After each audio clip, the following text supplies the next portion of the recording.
안녕하십니까. 안중근 목사입니다. 오늘은 느헤미야 13장 30절에서 31절 말씀을 읽고 작성했던 설교 말씀을 나누려고 합니다.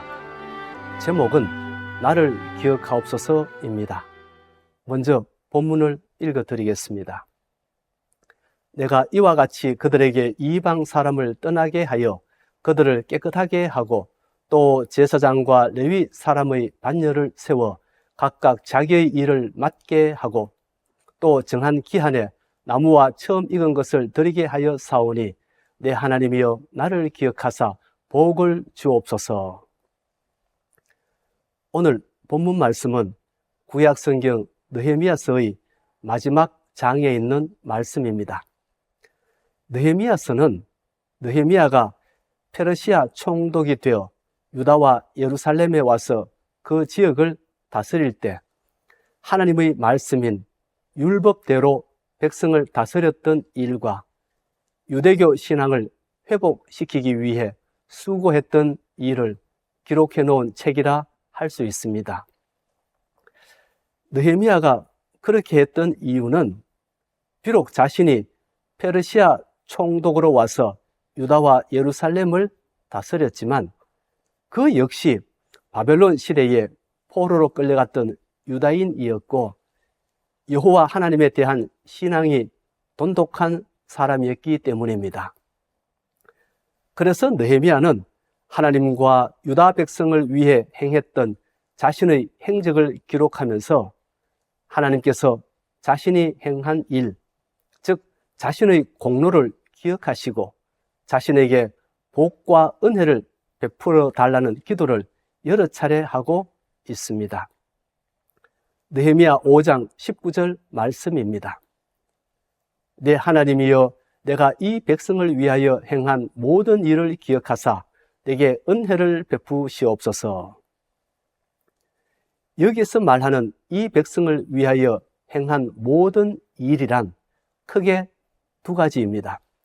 하나는 유다 사람들이 그곳에 함께 살고 있는 동포들에게 이자를 받음으로 인해서 백성의 원성이 높아졌을 때 그것을 해결했던 일입니다. 그때 느헤미야는 회의를 소집하고 유다 귀족들과 관리들에게 하나님을 경외한다면서 어떻게 형제들에게 이자를 받느냐고 꾸짖었습니다. 실제로 율법에 보면 형제들에게 이자를 받지 말라는 말씀이 있습니다. 신명기 23장 19절 말씀입니다. 네가 형제에게 꾸어주거든 이자를 받지 말지니 곧 돈의 이자, 식물의 이자, 이자를 낼 만한 모든 것의 이자를 받지 말 것이라.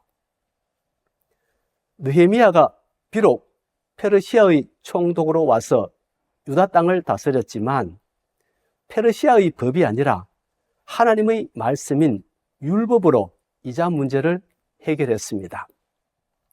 그래서 느헤미야는 하나님께 자신이 행한 그 일을 기억해 달라고 기도했던 것입니다. 다른 하나는 느헤미야가 예루살렘에서 페르시아의 총독으로 시무했던 12년 동안 그와 그의 형제들이 총독의 녹을 먹지 않았던 일입니다. 느헤미야가 총독의 녹을 먹지 않았던 이유는 첫째, 자신은 하나님을 경외하는 사람이었기 때문이고 둘째, 백성의 부역이 중하였기 때문에 그들에게 더 이상 부담을 주고 싶지 않았기 때문입니다. 그러니까 느헤미야는 페르시아의 총독으로서 유다 백성에게 녹을 당연히 요구할 수 있었지만 그 백성이 하나님의 백성이었고 자기도 하나님을 섬기는 사람이었기 때문에 포기했습니다. 다시 말해서 하나님의 이름 때문에 자신의 권리를 포기했습니다. 그래서 느헤미야는 그 일도 기억해 달라고 기도했던 것입니다.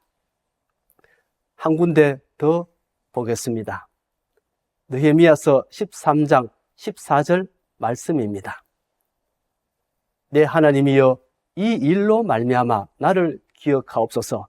내 하나님의 전과 그 모든 직무를 위하여 내가 행한 선한 일을 도말하지 마옵소서. 여기서 말하는 이 일도 두 가지 일을 말합니다.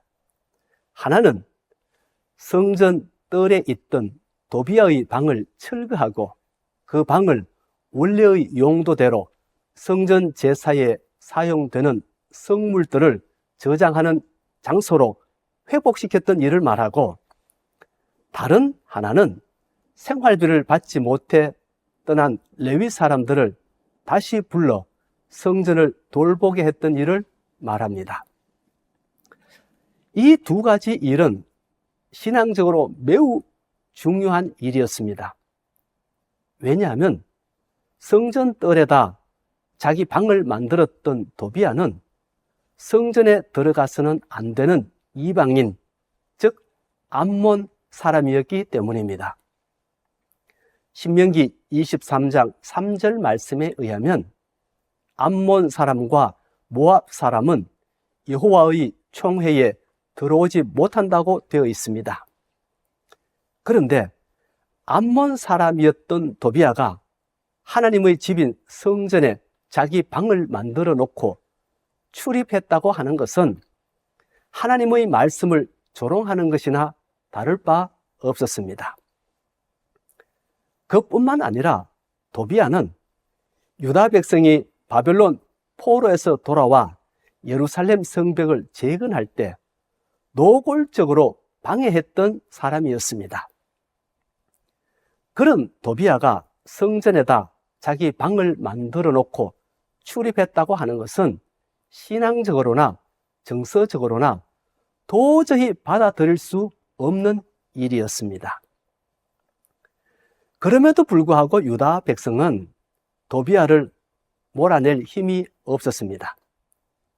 도비아는 암몬 사람이었지만 유다 사람들을 능가하는 힘과 권력을 가지고 있었기 때문입니다. 그런 상황에서 느헤미야는 도비아를 몰아내고 그 방 안에 있던 그의 세간을 방 밖으로 내던졌습니다. 그리고 그 방을 깨끗하게 청소하고 그 방을 원래 용도대로 제사에 사용되는 그릇과 소재물과 유향을 두는 방이 되게 하였습니다. 그리고 앞서 말씀드린 대로 녹을 받지 못해 성전을 떠난 레위인들을 다시 불러들이고 율법에 규정된 대로 성전에서 자기의 직무를 행하게 하였습니다.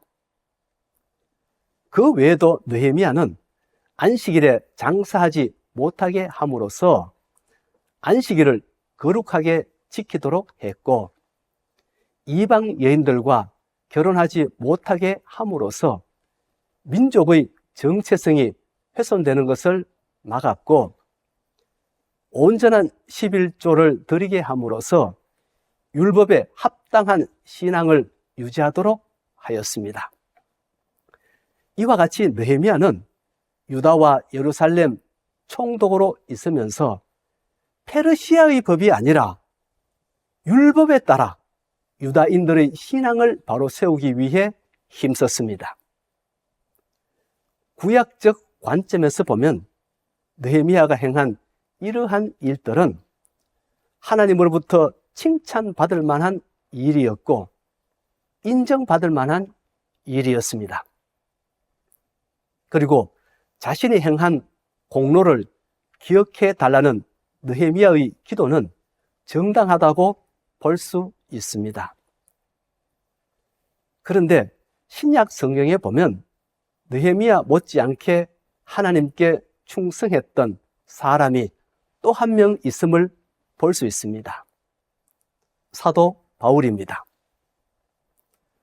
느헤미야가 유대교 신앙을 바르게 세우고 성전 예배가 거룩하게 드려지도록 수고하고 애썼던 것처럼 사도 바울도 예수님을 만나기 전에는 율법과 유대교 신앙을 지키기 위해 엄청난 수고를 했습니다.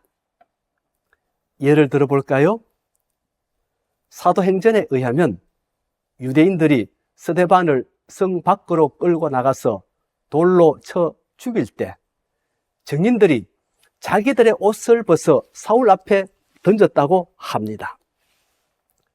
왜 증인들이 옷을 벗어 사울 앞에 던졌습니까? 유대교 이단자였던 스데반을 죽이는데 자기들도 동참하였다는 것을 사울 앞에 증명하기 위함이었습니다. 그러면 사울이란 사람은 어떤 사람이었습니까? 사울은 회심하기 전의 사도 바울을 말합니다. 기독교인을 박해함으로써 기독교를 제거하는데 앞장섰던 사람입니다. 사도행전은 스데반을 죽이는데 앞장섰던 사도 바울의 모습을 이렇게 묘사하고 있습니다. 사울은 그가 죽임당함을 마땅히 여기더라. 사도 바울은 유대 지역뿐만 아니라 이방 지역이었던 다메섹까지 가서 예수 믿는 유대인들을 결박하여 끌고 오려고 할 정도로 율법과 유대교에 충성했던 사람이었습니다. 사도 바울이 율법과 유대교에 충성했던 이유가 무엇입니까? 그렇게 하는 것이 하나님께 대한 충성이라 여겼기 때문입니다. 유대교의 순수성을 지키고 율법을 지키기 위해 사람을 죽이면서까지 충성했던 사람이 바로 회심하기 전의 사도 바울이었습니다. 그런데 그렇게 유대교와 율법을 수호하기 위해 수고하고 애썼던 바울이 예수님을 만난 후에 어떤 말을 했는지 아십니까? 믿보다 모든 사람이 받을 만한 이 말이여, 그리스도 예수께서 죄인을 구원하시려고 세상에 임하셨다 하였도다. 죄인 중에 내가 괴수니라. 유대교와 율법을 위해 열심을 내었던 지나간 자신의 모든 일은 하나님 앞에 의로운 일도 아니었고 충성도 아니었고 오히려 죄 짓는 일이었음을 고백했습니다. 그러면서 이렇게 말했습니다. 그러므로 율법의 행위로 그의 앞에 의롭다 하심을 얻을 육체가 없나니 율법으로는 죄를 깨달음이니라. 예수님을 알고 나니 열심히 율법을 지켰던 자신의 신앙이 틀렸다는 것을 알았다는 말씀입니다. 아무리 율법을 많이 실천해도 의로운 자가 될 수 없고 그것이 공로가 될 수 없다는 것을 깨달았다는 말씀입니다. 오히려 율법을 알면 알수록 내가 죄인이라는 사실을 더 많이 깨닫게 되었다는 말씀입니다.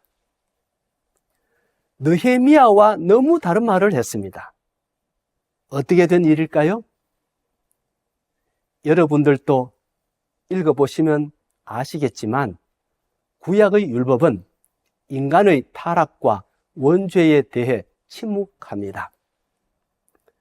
우리가 율법을 지키지 않으면 그것을 죄라고 하면서도 우리가 태어날 때부터 가지고 있던 원죄에 대해서는 침묵합니다.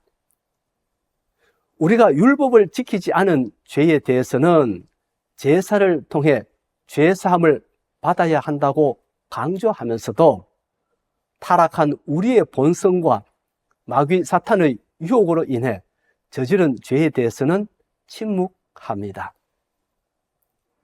여러분, 이 두 가지 죄 가운데 어느 것이 더 무서운 죄일까요? 율법을 지키지 않은 죄가 무서운 죄일까요? 아니면 타락한 본성과 마귀 사탄의 유혹으로 인해 짓는 죄가 무서운 죄일까요? 어느 죄가 우리의 인간성을 파괴시키고 인간관계를 파괴시키고 하나님과 우리와의 관계를 파괴시키고 그래서 이 세상을 지옥으로 만들었습니까? 마태복음에 있는 산상수훈에 보면 예수님이 하나님의 나라를 설명하시면서 하나님의 나라가 어떤 나라인지 구체적으로 설명하신 말씀이 있습니다. 마태복음 5장 21절에서 22절 말씀입니다. 옛 사람에게 말한 바 살인하지 말라. 누구든지 살인하면 심판을 받게 되리라 하였다는 것을 너희가 들었으나 나는 너희에게 이르노니 형제에게 노하는 자마다 심판을 받게 되고 형제를 대하여 나아가라 하는 자는 공회에 잡혀가게 되고 미련한 놈이라 하는 자는 지옥불에 들어가게 되리라. 살인하지 말라는 계명은 구약의 율법 가운데 최고의 율법인 10계명 가운데 있는 6번째 계명입니다. 그러나 형제에게 노하거나 욕하거나 폭언하지 말라는 말씀은 율법에 없는 계명입니다. 그것은 예수님이 우리에게 가르쳐 주신 하나님 나라의 계명입니다. 여러분은 이 두 가지 계명 가운데 어느 것이 더 근본적인 계명이고 어느 계명이 우리에게 더 필요한 계명이라 생각하십니까? 당연히 형제에게 노하지 않고 욕하지 않고 폭언하지 말라는 계명이 더 근본적인 계명이고 우리에게 더 필요한 계명입니다. 형제에게 노하지 않고 욕하지 않고 폭언하지 않는 사람은 살인도 하지 않습니다. 형제에게 노하지 않고 욕하지 않고 폭언하지 않는 곳이 있다면 그곳이 바로 하나님의 나라입니다.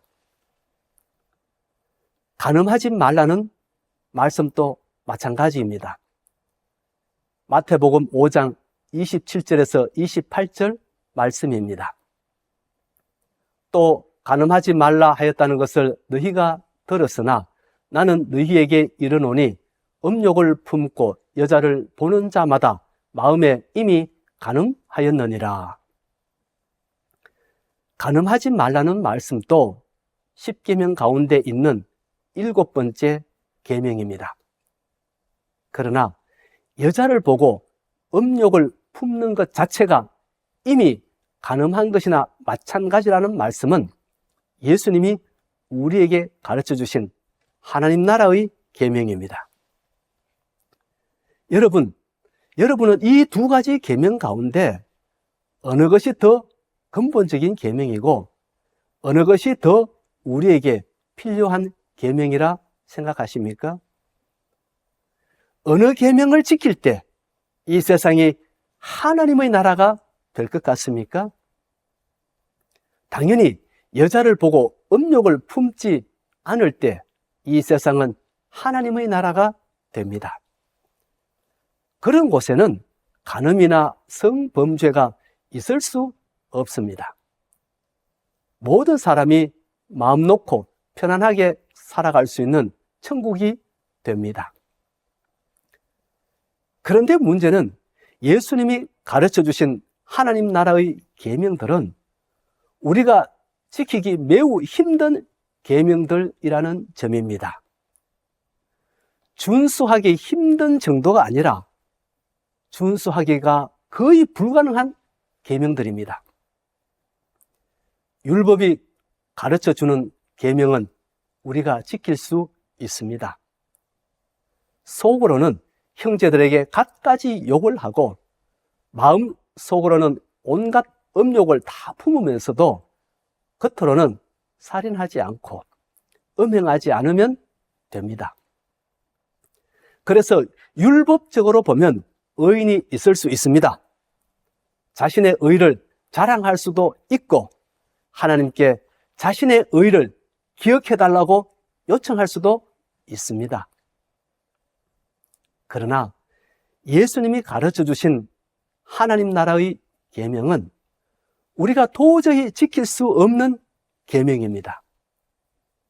모든 사람이 그 계명대로 살면 이 땅은 곧바로 천국이 될 수 있겠지만 우리는 그 계명을 지킬 수 없습니다. 타락한 본성에서 나오는 악을 극복할 수 있는 사람은 아무도 없고 마귀 사탄의 유혹을 이길 수 있는 자도 없습니다. 그래서 바울은 의인은 없나니 하나도 없다고 했고 유대인이나 헬라인이나 다 죄 아래 있다고 했던 것입니다.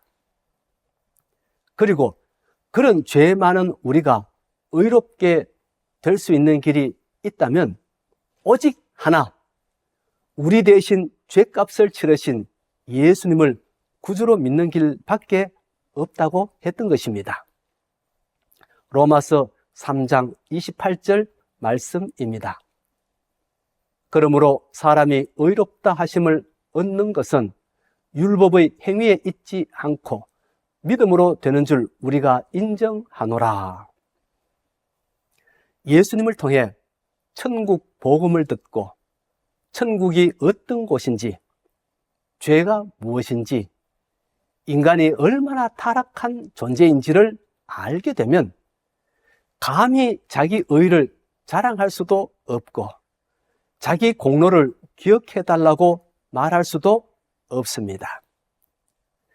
예수님을 모르고 하나님의 나라를 모르니까 그런 말을 하는 것이지, 하나님의 나라가 어떤 나라인지를 알고 나면 그런 말을 할 수 없습니다. 죄 많은 우리가 하나님께 드릴 수 있는 말이 있다면 그것은 오직 하나, 예수님이 십자가에 달리실 때 함께 달렸던 두 행악자 가운데 한 명이 했던 그 말입니다. 예수여, 당신의 나라에 임하실 때에 나를 기억하소서. 여기서 말하는 기억은 느헤미야가 기도했던 것처럼 나의 의로운 행위, 즉 나의 공로를 기억해달라는 요청이 아닙니다. 죄 많은 나를 불쌍히 여기시고 회개하는 나를 기억해달라는 요청입니다.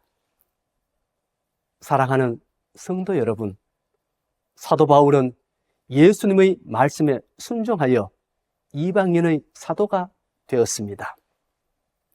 그리고 죽을 고생을 하며 복음을 전했습니다. 모든 것을 버리고 오직 예수님이 분부하신 그 사명을 감당하며 살았습니다. 고생이란 고생은 다 하며 살았습니다. 얼마나 많은 고생을 했는지 나중에는 살 소망조차 끊어질 정도였다고 합니다.